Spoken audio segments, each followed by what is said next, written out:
ముఖ్యంగా తెలంగాణలో ఉన్న ఏదైతే సమస్యలన్నింటినీ కూడా అంటే స్థానిక సంస్థల ఎన్నికలు అనుకోవచ్చు, బీసీ రిజర్వేషన్ల అంశంపై సుప్రీంకోర్టు హైకోర్టులో వచ్చిన అంశాలు అనుకోవచ్చు, అలాగే క్యాబినెట్లో కొంత మంత్రుల మధ్య వివాదాస్పద సంఘటనలు జరిగినాయి కాబట్టి ఆ అంశంలో కూడా మొత్తానికి కేసీ వేణుగోపాల్తో కూడా చర్చించినట్టు తెలుస్తోంది. ఇలాంటి పరిస్థితుల్లో ఒక విధంగా చూసుకుంటే రేవంత్ రెడ్డి విజయం సాధించాడు, కాంగ్రెస్ పార్టీని అధికారంలో తీసుకొచ్చాడు అన్నా కూడా కొన్ని ఈ క్యాబినెట్లో ఉన్న కొన్ని సంఘటనలు, కొండా సురేఖ వివాదం, పొంగులేటి శ్రీనివాస్ మధ్య వివాదం మొత్తాన్ని సద్దుమణిగింది అన్నట్టు అనిపించినా కూడా కానీ ఎక్కడా కూడా రేవంత్ రెడ్డిని ఎక్కడ కూడా ఎవరు కూడా కేర్ చేయట్లేదు అనేది చాలా స్పష్టంగా కనిపిస్తుంది. మరో పక్కన ఈ రోజున అంటే కాంగ్రెస్ అధికారంలోకి రావడానికి రేవంత్ రెడ్డి వల్లే సాధ్యమైందనేది అందరికీ తెలిసిన విషయమే. కానీ రేవంత్ రెడ్డిని మాత్రం పైనుంచి ఈ కాంగ్రెస్ అధిష్టానం మాత్రం నియంత్రిస్తోంది అనేది చాలా స్పష్టంగా కనిపిస్తోంది. అంటే ఒక విధంగా రేవంత్ రెడ్డికి కనుక ఫుల్ పవర్స్ ఇచ్చేస్తే, ఒక విధంగా ఆయన బలపడితే మరింత అంటే మరో వైఎస్ఆర్ లాగా తయారవుతారేమో అని ఒక విధంగా ఆలోచనలో భాగంగా కూడా హైకమాండ్ నియంత్రిస్తున్నట్టు తెలుస్తోంది. అంటే మనం కొన్ని అంశాలు కనుక చూసుకుంటే ఈ రేవంత్ రెడ్డి క్యాబినెట్లో సంబంధించిన మినిస్టర్స్కి ఇతరులకు ఎక్కువ ప్రాధాన్యత ఇస్తున్నారు. అంటే రేవంత్ రెడ్డి సిఫార్సులకి అన్నిటి అంత ఇంపార్టెన్స్ ఇవ్వట్లేదు అన్న కూడా చర్చ కూడా జరుగుతోంది. సో అంటే మరో పక్కన క్యాబినెట్లో మంత్రులు ఏదో వివాదాస్పద వ్యాఖ్యలు చేయడం, తర్వాత మళ్ళా ఇద్దరి మధ్య రాజీ కుదర్చడం, అంటే మిగతా మంత్రులు రాజీ కుదర్చడం, ఇలాంటి మొన్న చూసుకున్నాం. మొన్న ఏదైతే పొన్నం ప్రభాకర్, అడ్లూరు లక్ష్మణ్ కుమార్ మధ్య వాళ్ళ వ్యాఖ్యలు మొత్తానికి అది కూడా ఒక రాజీ ఫార్ములా చేశారు. నిన్న కొండా సురేఖ, పొంగులేటి మధ్య. సో ఇలాంటి తర్వాత ఐఏఎస్ ఆఫీసర్ రిజ్వీ జోపల్లి సంబంధించినవి ఇలాంటి అంటే ఒక రేవంత్ రెడ్డి క్యాబినెట్లోనే ఒక మంత్రులు ఈ విధంగా వ్యాఖ్యానించడం అనేది ఒక విధంగా ఆయన ఎంత బలంగా ఉన్నారో అని చెప్తున్నా కూడా కానీ మొత్తానికి బలహీనపరుస్తున్నారు అనేది అంటే విపక్షాలకి ఇది మరొక ఆయుధంలా తయారవుతుంది. ఇలాంటి పరిస్థితుల్లో మరి ఢిల్లీకి అధిష్టానం పిలుపొచ్చిందో లేదా ఇక్కడ సంబంధించిన ఏదైతే స్థానిక సంస్థల ఎన్నికలు అనుకోవచ్చు, అలాగే రేపు రాబోయే జిహెచ్ఎంసీ ఎన్నికలు అనుకోవచ్చు, ఇలాంటి పరిస్థితుల్లో మరి ఏంటి కాంగ్రెస్ అధిష్టానం ఏం చెప్పబోతోంది అన్న వేలో భాగంగా కూడా మరి ఉత్తమ్ కుమార్ రెడ్డి, మహేష్ కుమార్ గౌడ్తో కూడా అందరూ కలిసి ఢిల్లీ వెళ్ళడం జరిగింది భట్టీతో. మరో పక్కన డీసీసీ అధ్యక్షుల ఎంపిక విషయంలో కూడా అంటే దగ్గరగా 35 జిల్లాలకు సంబంధించి డీసీ అధ్యక్షులకు సంబంధించి అంటే ఎవరెవరైతే ఇందులో రేసులో ఉన్నారు అంటే ఒక్కొక్క డీసీ అధ్యక్ష పదవికి 3 రేసులో ఉన్నట్లు వార్తలు వస్తున్నాయి. మరి ఇందులో అధిష్టానం ఏ నిర్ణయం తీసుకుంటుందని కూడా చూడాలి. మరో పక్కన ఈ యొక్క డీసీసీ అధ్యక్షుల ఎంపికకు సంబంధించి కేంద్రం నుంచి కూడా కొంత కార్యవర్గం వచ్చి రాష్ట్రంలో మొత్తం పర్యటించారు. ఎవరెవరికి ఇస్తే బెటరు, ఏ అంశాలు అంటే ఒక క్యాస్ట్ పరంగా, వాళ్ళ రిజర్వేషన్ పరంగా ఎవరెవరికి ఇవ్వాలి అన్న అంశంలో కూడా మొత్తం కూడా వాళ్ళు సర్వే చేశారు. కేంద్ర అధిష్టానం కూడా దృష్టి కూడా తీసుకెళ్లడం జరిగింది. సో ఇలాంటి నేపథ్యంలో మరో పక్కన జూబ్లీ హిల్స్ ఉప ఎన్నిక ఇది చాలా ప్రెస్టీజియస్గా తీసుకుంది. బీఆర్ఎస్ సిట్టింగ్ స్థానాన్ని కాపాడుకోవాలని, మరో పక్కన బీజేపీ ఎలాగైనా సరే సాధించాలని, కానీ ఇది అధికారంలో ఉంది కాబట్టి తన యొక్క గెలుపు నిలబెట్టుకోవాలనేది ఒక రేవంత్ రెడ్డి వ్యూహంలో భాగంగా కూడా మొత్తానికి మాత్రం ఈ అంశాలన్నీ కూడా కేంద్ర అధిష్టానం దృష్టికి తీసుకువెళ్ళి మరి వేణుగోపాల్ గారితో కూడా మొత్తానికి మీటింగ్ జరిగినట్టు తెలుస్తోంది. దీనికి సంబంధించి మనకి మరింత ఇన్ఫర్మేషన్ మా ఢిల్లీ కరస్పాండెంట్ శిరీష్ అందిస్తారు. శిరీష్, ఏంటి కేంద్ర అధిష్టానం పిలుపు మేరకు వెళ్ళారా? ఏ అంశాలు చర్చకు వచ్చాయి అనుకోవచ్చు?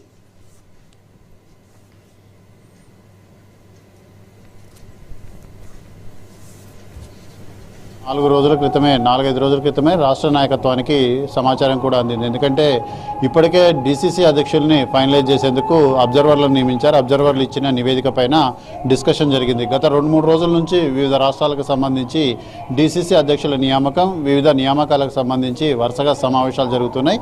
ఆ సమావేశాల్లో భాగంగానే ఈరోజు తెలంగాణ వంతు వచ్చింది. తెలంగాణకు సంబంధించి ముఖ్యమంత్రి, ఉప ముఖ్యమంత్రితో పాటుగా పీసీసీ అధ్యక్షుని కూడా పిలిపించారు. ముగ్గురితోటి కూడా కేసీ వేణుగోపాల్, మీనాక్షి నటరాజన్ వేరువేరుగా సమావేశం కావడం కూడా జరిగింది. అంటే ఈ డీసీసీ అధ్యక్షుల ఎంపిక పైన వేరువేరుగా అభిప్రాయాలంటి కూడా అడిగి తీసుకోవడం కూడా జరిగింది. అయితే ఇటీవల కాలంలో రాష్ట్రంలో చోటు చేసుకున్న పరిణామాలంటివి కూడా అధిష్టానాన్ని ఆందోళనకు, చికాకు గురి చేయడం కూడా జరుగుతోంది. ఎందుకంటే కాంగ్రెస్ పార్టీ పట్టుమని అధికారంలో ఉంది. కేవలం 3 రాష్ట్రాలు, దక్షిణాదిలో 2 రాష్ట్రాలు, ఉత్తరాదిలో ముఖ్యంగా హిమాచల్ ప్రదేశ్లో 1 రాష్ట్రంలో అధికారంలో ఉంది. అయితే ఈ 3 రాష్ట్రాల్లో కూడా ఇదే విధమైన పంచాయతీ. హిమాచల్ ప్రదేశ్లో విషయాన్ని పక్కన పెడితే కర్ణాటక, తెలంగాణ అనేవి కాంగ్రెస్ పార్టీకి చాలా కీలకమైన రాష్ట్రాలు.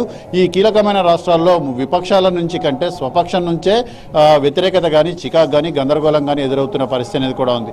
సో ఇటువంటి నేపథ్యంలో అందరి నుంచి కూడా వస్తున్న డిమాండ్ ఏంటంటే గుజరాత్లో బీజేపీ ఒక ముఖ్యమంత్రిని తప్ప మిగిలిన మంత్రులందరినీ కూడా రాజీనామా చేయించింది. ఎంటైర్ క్యాబినెట్ని రాజీనామా చేయించి కొంతమందిని మాత్రమే మళ్ళీ తిరిగి మంత్రివర్గంలోకి తీసుకొని ఆ తర్వాత మిగిలిన వాళ్ళని, కొత్త వాళ్ళని కూడా తీసుకోవడం జరిగింది. అంటే ఒక రకంగా మంత్రివర్గ పునర్వ్యవస్థీకరణ అనేది కూడా అక్కడ జరిగింది. భారీ స్థాయిలో రీషఫుల్ అనేది కూడా జరిగింది. తెలంగాణలో కూడా అలా చేయాలి చేయాలన్న డిమాండ్ అనేది కూడా వినిపించినప్పటికీ కూడా తెలంగాణలో మెజార్టీ అనేది కూడా తక్కువగా ఉండడం వల్ల కాంగ్రెస్ పార్టీ అధిష్టానం సాహసించలేకపోయింది. అయితే ఈ వ్యవహారాలన్నింటినీ కూడా చక్కదిద్దే బాధ్యతలను మీనాక్షి నటరాజన్కి అప్పగించడం జరిగింది. మీనాక్షి నటరాజన్ అదేవిధంగా పిసిసి అధ్యక్షుడు మహేష్ కుమార్ గౌడ్ కలిసి ఈ వ్యవహారాన్ని అంతటినీ కూడా చక్కదిద్దినప్పటికీ ఒక విషయం అనేది కూడా పక్కన పెడితే మరొక విషయం క్లియరప్ కావడం, ఇలా వరుసగా ఒకదాని తర్వాత ఒకటి రావడం అనేది కూడా కాంగ్రెస్ పార్టీ అధిష్టానాన్ని ఆందోళనకు గురిచేస్తున్నాయి. సో ఈ నేపథ్యంలో దీనికి సంబంధించి రాష్ట్రంలో జరుగుతున్న పరిణామాలు ఏంటి, అసలు ఏం జరిగిందన్న విషయాన్ని గురించి కూడా ముఖ్యమంత్రి రేవంత్ రెడ్డి ఇటు ఏఐసిసి సంస్థాగత వ్యవహారాల ఇన్ఛార్జ్ కేసీ వేణుగోపాల్కు వివరించారు. ఎందుకంటే రాహుల్ గాంధీకి నివేదిక ఇచ్చేది అతనే కాబట్టి అతనుకు పూర్తిగా వివరాలన్నింటినీ కూడా పూసుకొచ్చినట్టు చెప్పడం కూడా జరిగింది. అయితే అందరినీ కూడా కలుపుకోపోయే ప్రయత్నం చేస్తున్నప్పటికీ కూడా కొంతమంది అంటిముట్టనట్టుగా వివరించడం, కొంతమంది పార్టీ లైన్కు వ్యతిరేకంగా ప్రవర్తించడం, కొంతమంది పార్టీ ప్రభుత్వ ప్రయోజనాల కంటే సొంత ప్రయోజనాలకు ఇంట్రెస్ట్ ఇవ్వడం, ఇవన్నీ కూడా హైకమాండ్ దృష్టికి రావడం జరిగింది. దీనిపైన ముఖ్యమంత్రిని అభిప్రాయం అడగడం కూడా జరిగింది. ఉప ముఖ్యమంత్రి అదేవిధంగా పిసిసి అధ్యక్షులను కూడా ఈ వ్యవహారం పైన కూడా కొంత వివరణ కూడా అడిగినట్లుగా కూడా తెలుస్తుంది. అయితే ఓవరాల్గా చూసినట్లయితే రాష్ట్రంలో అందరినీ కూడా కలుపుకొని పరిస్థితులన్నిటి కూడా చక్కదిద్దాల్సిన అవసరం ఉందన్న విషయాన్ని కూడా చెప్పడం జరిగింది. రేపు ముఖ్యమంత్రి ఉప ముఖ్యమంత్రి కూడా ఢిల్లీలోనే ఉంటున్నారు కాబట్టి అవసరమైతే మరి ఇదే విషయం పైన కేసీ వేణుగోపాల్తో ప్రత్యేకంగా సమావేశం అవుతారా లేదనేది కూడా చూడాల్సింది. కాకపోతే ఈరోజు జరిగిన సమావేశం మాత్రం చాలా కీలకమైన సమావేశం. ఈ సమావేశం తర్వాత అయినా రాష్ట్రంలో ఏదైనా మార్పులు చేర్పులు అనేవి కూడా ఉంటాయా లేదనేది కూడా చూడాలి. అయితే ఈ విభేదాలన్నిటికీ కూడా పక్కన పులి స్టాప్ పెట్టి మంత్రులందరూ కూడా ముఖ్యమంత్రితో కలిసి పనిచేస్తారా లేదా, ఇక ముందు ఇలాంటి వివాదాలన్నిటి కూడా రాకుండా చూసుకుంటారా లేదా, ఇదే విధమైన వివాదాలను కంటిన్యూషన్ చేస్తారనేది కూడా చూడాలి. సో మొత్తం మీద కూడా జరుగుతున్న పరిణామాల పట్ల మాత్రం అధిష్టానం ఈవెన్ మల్లికార్జున ఖర్గే, రాహుల్ గాంధీ కూడా చాలా సీరియస్గా ఉన్నట్లుగా కూడా తెలుస్తుంది. త్వరలోనే వీటన్నింటినీ కూడా చక్కదిద్దాలి, ఇవన్నీ కూడా సమసిపోవాలని చెప్పేసి కూడా కేసీ వేణుగోపాల్కు సీరియస్గా చెప్పినట్లుగా కూడా తెలుస్తుంది. సో కేసీ వేణుగోపాల్, మీనాక్షి నటరాజన్ ఇద్దరు కూడా జోక్యం చేసుకొని ఈ పరిస్థితి మొత్తాన్ని కూడా చక్కదిద్దే ప్రయత్నం కూడా చేయొచ్చు. Okay, right. Thank you Sirish.